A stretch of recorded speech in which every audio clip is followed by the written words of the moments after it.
বিষাদিত বৈকুণ্ঠলৈ আহিলে দেখোন লক্ষ্মী আৰু নাৰায়ণৰ যুগল চৰণ দৰ্শন হয়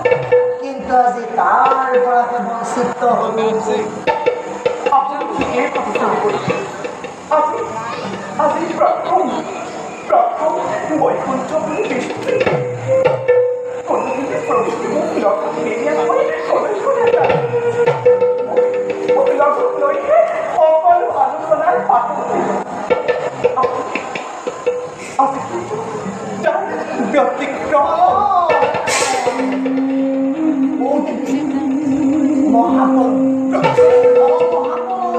আৰু কিছুদিনতে দেখিবা এই পৃথিৱী একেবাৰে মহাপলয় কৰি পানীত ডুবি পৰিব চাৰিওফালে কেৱল পানী পানী পানী পানী পানীহে পানী থাকিব মই ইয়াৰ বিষয়ে একো গমকে পোৱা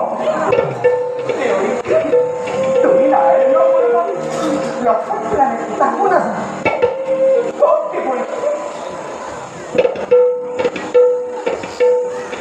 তাকেইতো ক'বলৈ আহিছোঁ এইফালে গৈছিলোঁ মই কৈলা গৈছিলোঁ মই কৈলা তাত কাটি কিনো জানা ব্ৰহ্মা বিষ্ণু মানে গুপ্ত আলোচনা ব্ৰহ্ম আৰু তাত দেখিলোঁ জানা ব্ৰহ্মাৰ কন্যা সৰস্বতী ব্ৰহ্মাৰ কন্যা সৰস্বতী আৰু ৰুদ্ৰৰ ভাগ্য পাৰ্বতী সেই আলোচনাতে ভাগ লৈছে দেৱী মহাপুৰুষবিলাক কোনে কি দায়িত্ব পালন কৰিব তাক চাগে ভাগ বতৰা কৰি শেষে কৰি পেলালে মই আকৌ মনতে ভাবিলোঁ কৃষ্ণৰ লক্ষ্মীৰ লগত কিয় বা নানিলে এই কথা সঁচা মিছা কি পাতিবি তাক মই কোৱাৰ লগে লগে মোক ভোলা নাথে লোকে আহিছে বুলি একদম নীতিহে কৰিলে মই আৰু এখন লৈ পোনে পোনে বৈকুণ্ঠ কৰি পাৰোঁ দেৱী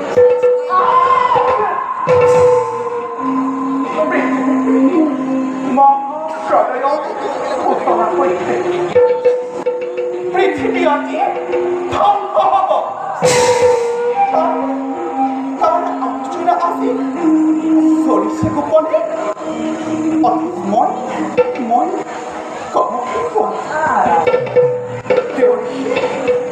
সেই আলোচনাত যদি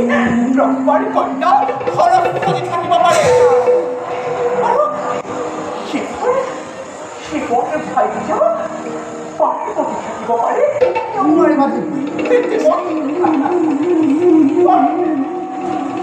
নাৰায়ণৰ পত্নী হৈ সেই আলোচনাত কিয় ভাগ ল'ব পৰা নাই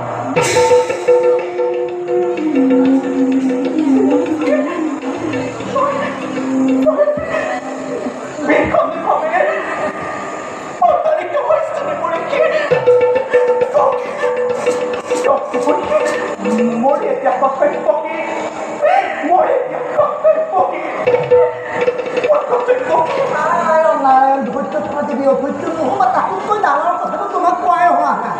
তাতোতকৈ ডাঙৰ কথাটো কি জানা তাতোতকৈ ডাঙৰ কথাটো হ'ল এই পৃথিৱীত যিমানবোৰ বেদশাস্ত্ৰ আছে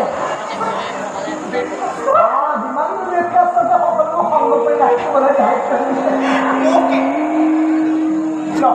কৰি তোমাক ঠিকেই ভাবিছা কিন্তু যিমানবোৰ জীৱ জন্তু আছে সকলোবোৰ সংগ্ৰহ কৰি ৰাখিবলৈ দায়িত্ব দিয়ে তুমি এবাৰ ভুল বুজিছা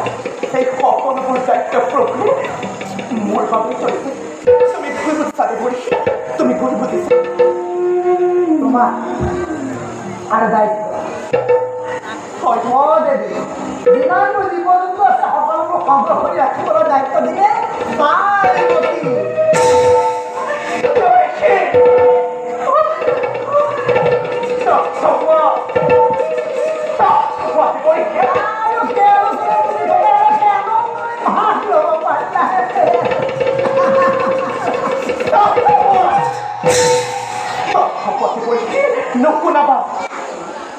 নুশুনাবা আৰু তেনেবোৰ মোক গুপ্ত কাহিনী কিয় বিষ্ণুৱে প্ৰত্যাখ্যান কৰিছে। মই তেওঁৰ ভক্তি নহয়, নাৰী ৰাজ্যময়ী, নাৰী ভাগ্যময়ী। সময়ত সেই নাৰীয়ে ল'ব পাৰে মই অকলে বিষ্ণুৱে কি সৃষ্টি ৰক্ষা কৰিব পাৰিব। মই ভীষণ প্ৰতিপুত্ৰ আদিপৰিষি, মই ইয়াৰ ভীষণ প্ৰতিপুত্ৰ। নাজানো দেৱী, নাজানো। পিছত তোমাক প্ৰত্যাখ্যান কৰি গুপুতে সৃষ্টি কিয় নতুন বাতৰি মেলিব খুজিছে?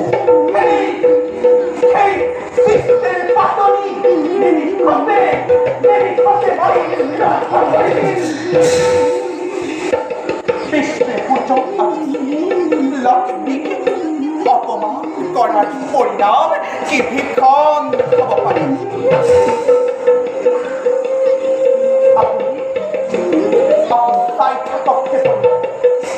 আপোনাকে সাক্ষী কৰি আপোনাৰ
মই এই পৃথগতৰ মাতা লক্ষ্মী তুমি মুক্তি তোমাকে চলে যাচ্ছে জন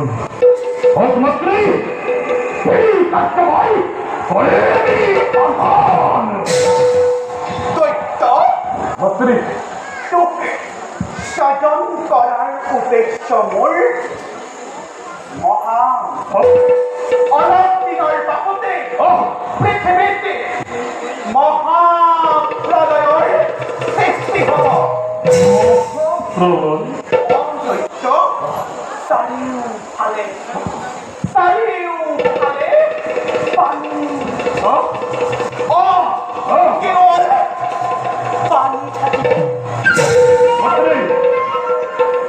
চাৰিওফালে যদি নিয়ে থাকে আমি তাকে জানি তো মাত্ৰী পানিৰ মাঝে আমি কি কৰে জিয়াই থাকি মাত্ৰী অসম্ভব।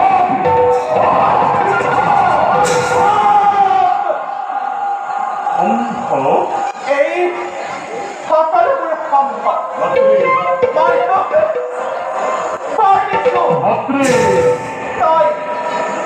জল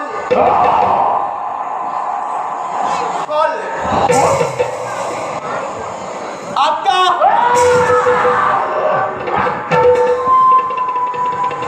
পাতাল মাত্ৰী সকলোকে মুক্ত মনেৰে বিচৰণ কৰিব পাৰে মাত্ৰী আৰু কোন বিষ্ণুৰ সুদৰ্শন চক্ৰ মহাদেৱৰ প্ৰেক্ষুলেও কেতিয়াও হত্যা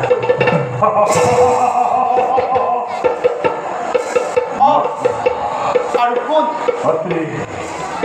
তোক কোনেও হত্যা কৰিব নোৱাৰাকৈ তোৰ সৰ্বশক্তিৰ মই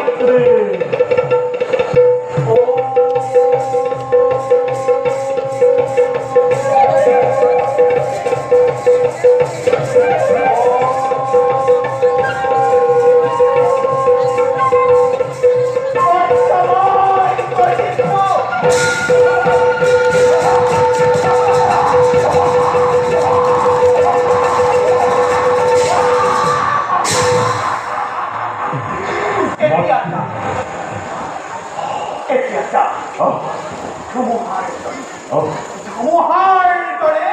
নিষ্কাৰ্যত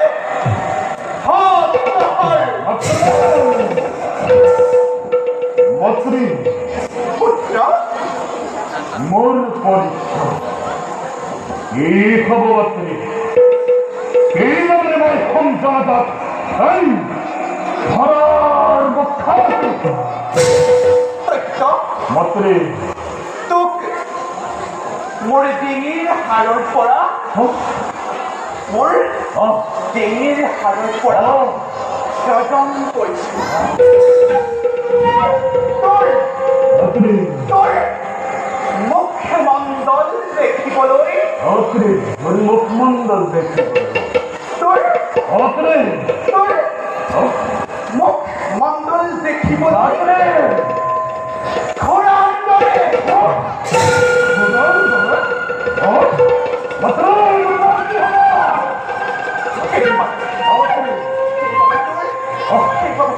নাম হ'ব তোৰ নাম হ'ব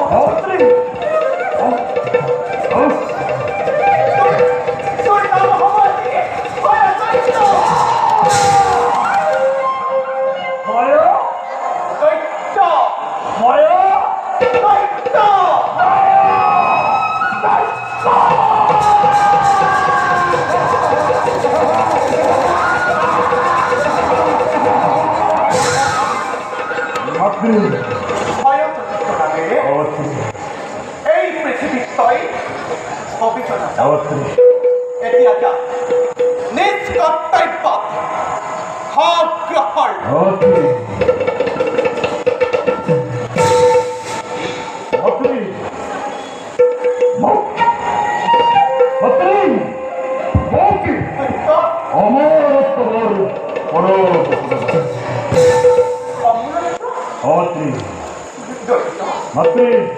মোৰ অমৰত্ব বৰ্তিয়াৰ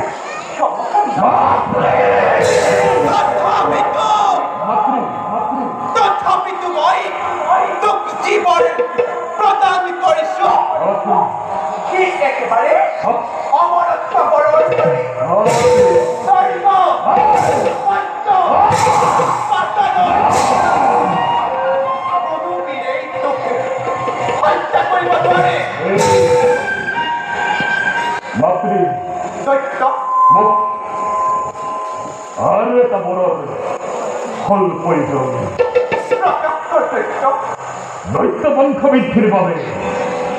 মোক এজনী বিবাহযুক্ত সুন্দৰী পৰশ অৰ্পণ বিবাহযুক্ত সুন্দৰী পৰশ অৰ্পণ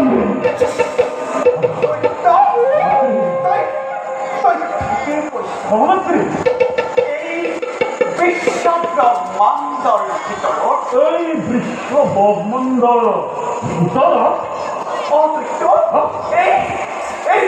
ব্ৰহ্মাণ্ডৰ ভিতৰত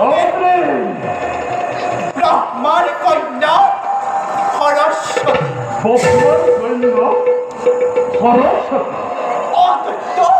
সৰস্বতীৰ সমান ৰূপৱতী জ্ঞানৱতী এই কন্যা এই পৃথিৱীত অন্য কোনোৱে নাই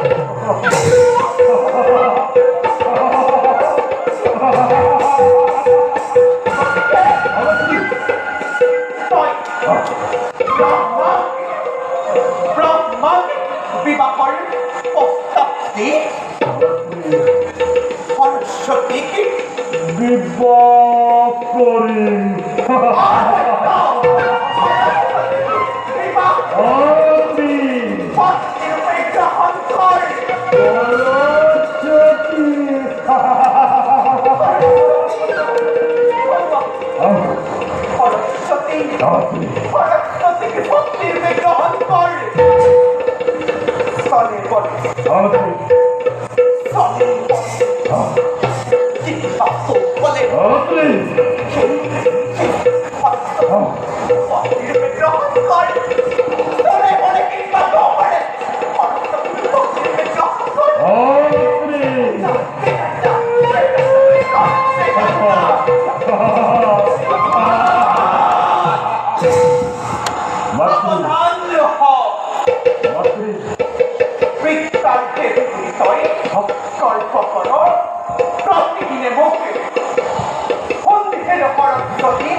লক্ষ্মী শ্ৰেষ্ঠ তই ইয়াত পলম নকৰিবি যা বেকাৰ যা পলম নকৰিবি তই যা বেকাৰ যা বেকাৰ যা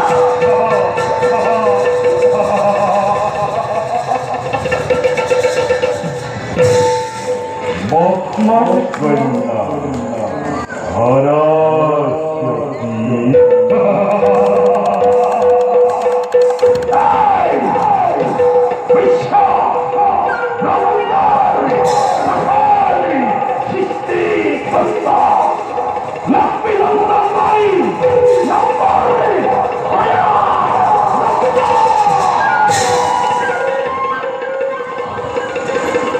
বৰ্তমান কন্যা হৰচৰী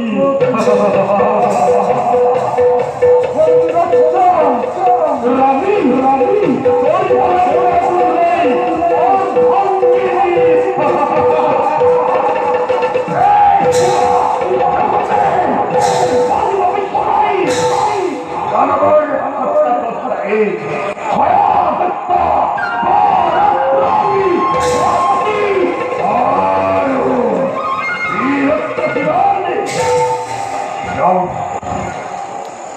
মহৰ কন্যা ফলশ্ৰুতি মই বিবাহ কৰি